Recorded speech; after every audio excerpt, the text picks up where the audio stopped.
UPA സർക്കാർ നിയമിച്ച ഗവർണർമാരോട് ആഭ്യന്തര സെക്രട്ടറി രാജി ആവശ്യപ്പെട്ടിരുന്നു. മുതിർന്ന BJP നേതാക്കളെ തന്ത്രപ്രധാനമായ സംസ്ഥാനങ്ങളിൽ ഗവർണർമാരായി നിയമിക്കാനുള്ള NDA സർക്കാരിന്റെ നീക്കത്തിന്റെ ഭാഗമായിരുന്നു ഇത്. Uttar Pradesh governor BL Joshi, Chhattisgarh governor Shekhar Dutt, Nagaland governor Ashwini Kumar എന്നിവർ രാജിവെച്ചു. കാലാവധി കഴിഞ്ഞ കർണാടക ഗവർണർ HR ഭരദ്വാജും ഒഴിഞ്ഞു. എന്നാൽ MK നാരായണൻ അടക്കമുള്ളവർ രാജിവെക്കാൻ വിസമ്മതം പ്രകടിപ്പിക്കുകയായിരുന്നു. തുടർന്നാണ് CBI അഗസ്റ്റ വെസ്റ്റ്ലാൻഡ് ഹെലികോപ്റ്റർ ഇടപാടിൽ അക്കാലത്ത് ദേശീയ സുരക്ഷാ ഉപദേഷ്ടാവ് പദവി വഹിച്ചിരുന്ന MK നാരായണനെ സാക്ഷിയെന്ന നിലയിൽ ചോദ്യം ചെയ്യാൻ തീരുമാനിച്ചത്. ബ്രിട്ടീഷ് ഇറ്റാലിയൻ കമ്പനിയായ അഗസ്റ്റ വെസ്റ്റ്ലാൻഡിൽ നിന്ന് പ്രധാനമന്ത്രി, രാഷ്ട്രപതി തുടങ്ങിയ VVIPകൾക്ക് സഞ്ചരിക്കാൻ ഹെലികോപ്റ്ററുകൾ വാങ്ങാനുള്ള ഇടപാടാണ് ഇടനിലക്കാരുടെ കോഴവാങ്ങലോടെ വിവാദമായത്.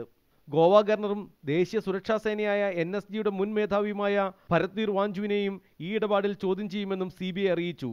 വാഞ്ചുവടക്കം UPA സർക്കാർ നിയമിച്ച മറ്റ് ഗവർണർമാരും രാജിവെക്കാനുള്ള ഒരുക്കത്തിലാണ്. Rajasthan governor Margaret Alva, Gujarat governor Kamala Beniwal, Kerala governor Sheila Dikshit, Maharashtra governor K Sankaranarayanan തുടങ്ങിയവർക്ക് മേലും രാജിസമ്മർദ്ദമുണ്ട്. മീഡിയ 1, ഡൽഹി.